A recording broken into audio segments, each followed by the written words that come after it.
Hello, we're going to see now the second part of Robinson Crusoe. In the first part we saw how Robinson Crusoe left his family against the advice of his father and decided to risk his life on an adventure at sea. Why? Because he wanted to explore the world, to find his own identity on his own. And this is, in a way, also the idea of the dream, the typical dream of the period. That is, to prove to God that you are a chosen one. You have to demonstrate that you are self-reliable, self-reliant, and you work hard. My next work was to view the country and seek a proper place for my habitation, and where to stow my goods to secure them from whatever might happen. Where I was, I yet knew not, whether on the continent or on an island, whether inhabited or not inhabited, whether in danger of wild beasts or not. After the shipwreck of his ship, he arrived at an island, desert island, and first of all, he tried to find where to sleep, on top of a tree. Then he was lucky because the tide was low and he could reach, just swimming, the ship, where he found some objects he could use for his life before the ship sank. Now we are at the moment when he explores the island. So the first thing he has to do is to view the country and find a place where to stay, where to be safe, because he doesn't know if there are wild animals, if there are people who could harm him.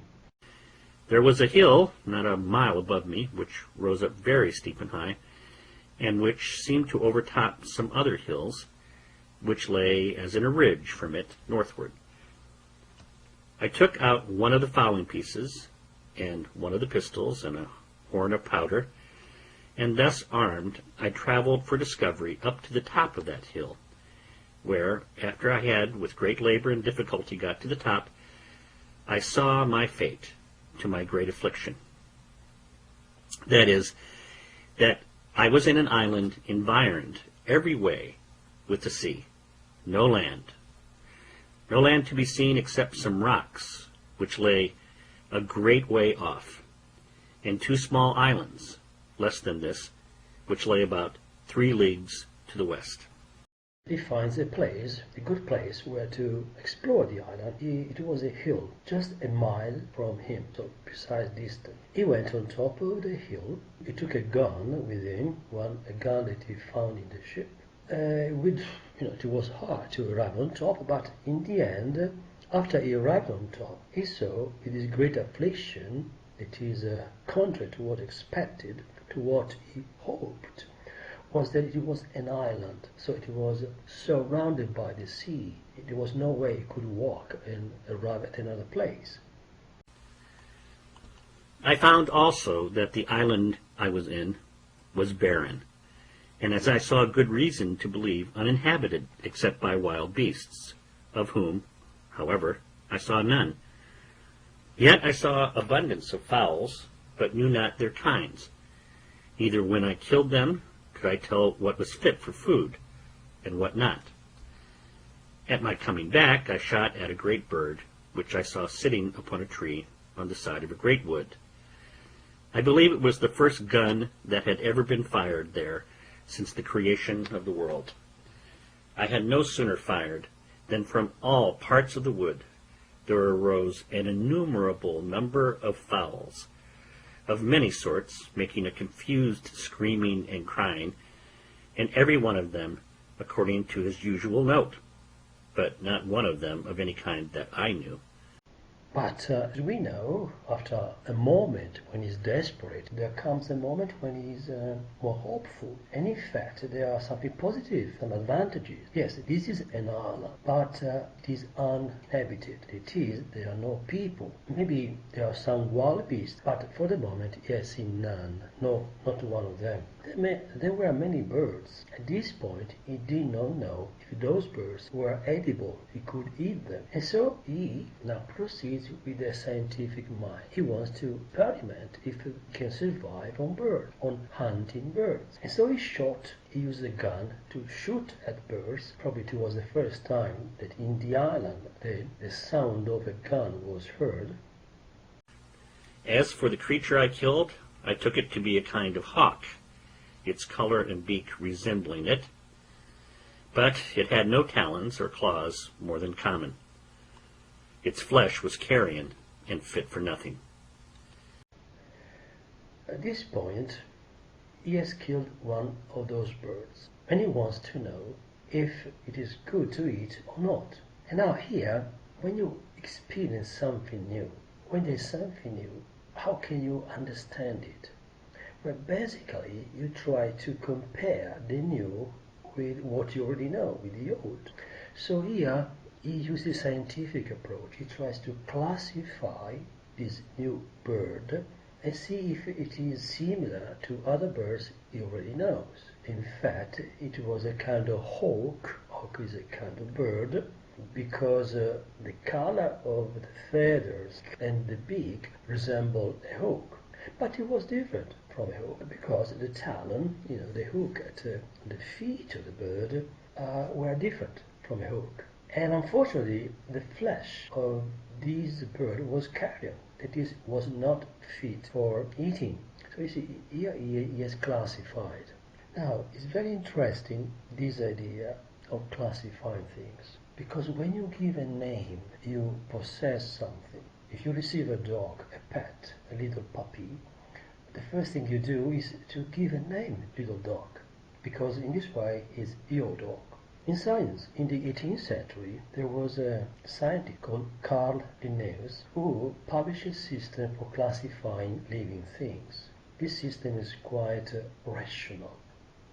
It starts with a general classification, and then it goes on. Each of these choices is divided into other choices and so on, like a tree.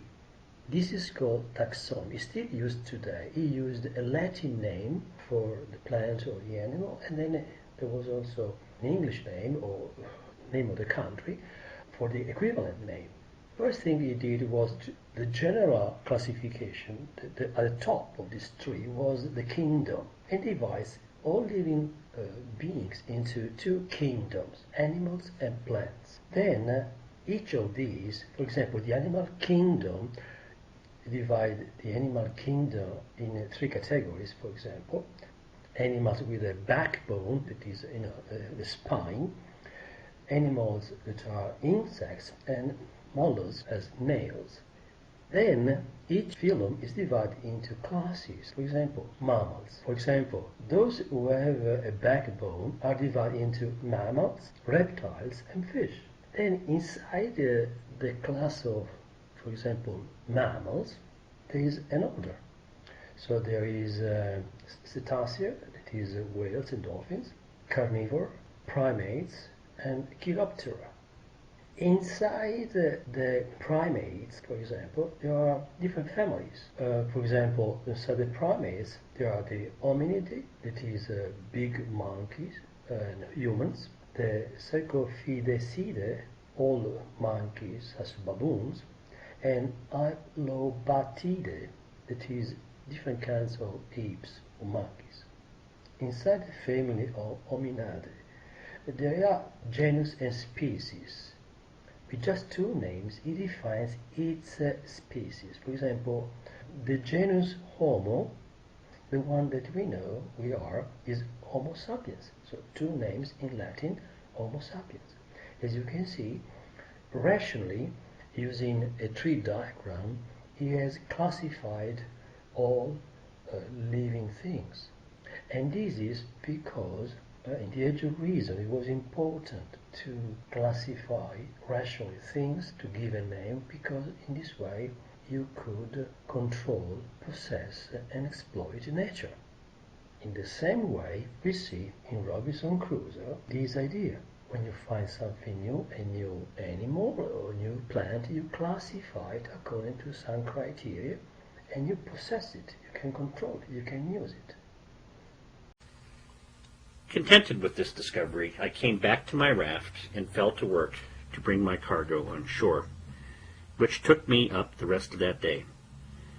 What to do with myself at night I knew not, nor indeed where to rest, for I was afraid to lie down on the ground, not knowing but some wild beast might devour me, though, as I afterwards found, there was really no need for those fears. After this, he came back to his raft. The raft is the structure he used to sail, to go to the ship instead of swimming, and took some more things, some more cargo on shore, because he was afraid that the ship could sink any moment now. He was also afraid to hurry up because there might be some wild animals. In the end, it was revealed there were no wild animals. He was lucky about that, but at this moment he was still afraid. However, as well as I could, I barricaded myself round with the chest and boards that I had brought on shore, and made a kind of hut for that night's lodging. As for food, I yet saw not which way to supply myself, except that I had seen 2 or 3 creatures like hares run out of the wood where I shot the fowl. I now began to consider that I might yet get a great many things out of the ship which would be useful to me, and particularly some of the rigging and sails and such other things as might come to land. And I resolved to make another voyage on board the vessel, if possible. And as I knew that the first storm that blew must necessarily break her all in pieces, I resolved to set all other things apart till I had got everything out of the ship that I could get. What did he do then? Then he created a kind of fort, his little castle. So he barricaded himself, putting boxes, pieces of wood that he had found on the shore after the shipwreck, and he made a hut, a little cabin for where to sleep, and for food he found some hares, some little animals he could shoot and eat. He tried to exploit all the things that had remained. For example, the sails, and used the sails to also to make some clothes for himself. Everything that was left from the ship was reused, put into use in order to create a more comfortable life. And this tells a lot about the mind of Robinson Crusoe. He's not one that just sits still.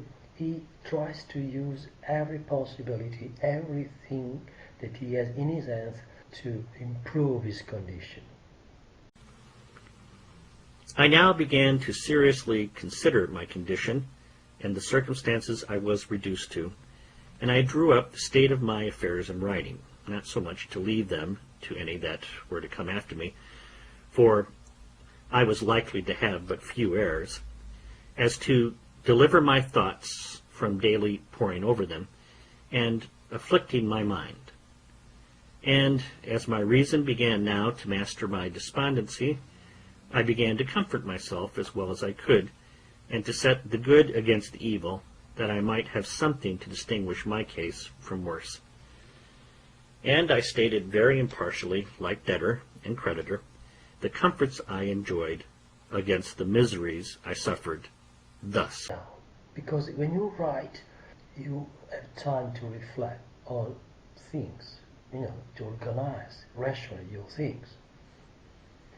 He organized his ideas using something that he knew about, a ledger.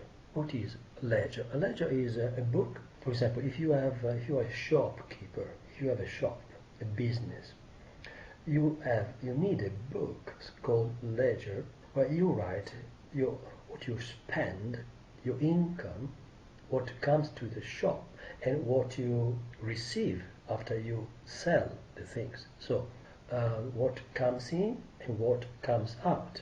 And then, if, of course, you see the balance. If what you pay, what you buy, is more than what you sell, then you are in red. It's not a profitable business. If what you sell is more, the money that you receive from selling the goods is more than what you pay for them, then it's good. You are a successful enterprise. And so using this structure is based on economy, he tries to understand his present condition. Evil. I am cast upon a horrible, desolate island, void of all hope of recovery. Good. But I am alive, and not drowned, as all my ship's company were. Evil. I am singled out and separated, as it were, from all the world, to be miserable. Good. But I am singled out, too, from all the ship's crew, to be spared from death. And he that miraculously saved me from death can deliver me from this condition. As you can see, he has created a table. On the left side, there are all the evil things, all the disadvantages. On the right side, there are all the positive aspects, the advantages. For example, it starts like this. Where am I? I am abandoned on a desolate island. There's nobody, no way somebody can come and rescue me. I'm alone. This is the negative aspect. What is the good aspect? The good aspect. Because a coin has two sides. But he's alive, he didn't die, he didn't drown as the others. Another item. I'm singled out, I'm isolated, and nobody can help me. But on the bright side, I did not die as the others. So God miraculously saved me from death, and He will help me to survive my condition. One banished from human society. Good.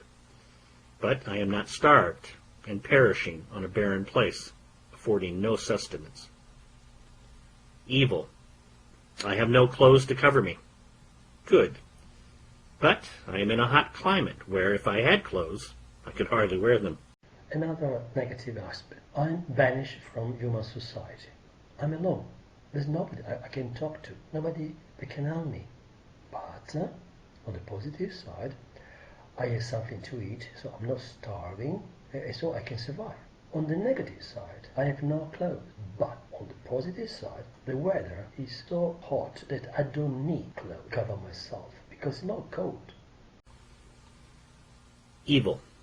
I am without any defense or means to resist any violence of man or beast. Good. But I am cast on an island where I see no wild beasts to hurt me, as I saw on the coast of Africa. And what if I had been shipwrecked there? Evil. I have no soul to speak to or relieve me. Good. But God wonderfully sent the ship in near enough to the shore that I have got out as many necessary things as will either supply my wants or enable me to supply myself, even as long as I live. On the negative side, there's also the fact that he doesn't have any weapons to protect himself against the attack of men or beasts. But on the bright side, there are no beasts, not one beast to attack him, and there are no other people, so he's safe. On the negative side, there's also another aspect. Insist on the fact that he's alone. There's nobody to help him to feel better. But on the bright side, God is helping him, because he's not alone, there's God. Because God has spared him from drowning, and he has given him the possibility to find many things that he could use to survive from the ship as long as he lives. So in a way, on the one hand he is alone, but on the other there's God, this presence that helps him to survive and to improve his condition. Upon the whole, here was an undoubted testimony that there was scarce any condition in the world so miserable, but there was something negative or something positive to be thankful for in it. And let this stand as a direction from the experience of the most miserable of all conditions in this world, that we may always find in it something to comfort ourselves with, and to set, in the description of good and evil, on the credit side of the account. Someone who has a goal, a mission, and he uses every opportunity, fighting every limitation, to relying only on his abilities to achieve his mission, his goals. And this is seen in this passage when Robinson discusses the disadvantages of his condition and how to improve their living there. And at the end of this passage, there is a final reflection. This is very important. As to me, in general, everything considered, the conditions he was to face were not many, and he was in an unpleasant condition. But, yes, there was something negative in his condition, but there was also something positive. And he had to thank God for that.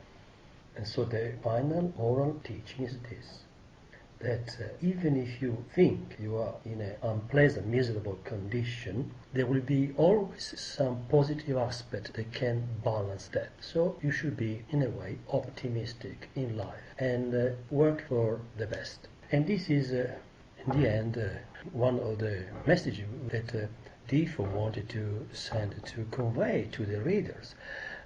Through the description of the story, the adventures of Robinson Crusoe, he wants to show how, even if you find yourself desperate, isolated, against every possible difficulty, you can depend on your own and on God, and you can improve your condition working hard and knowing that there's always something positive in life.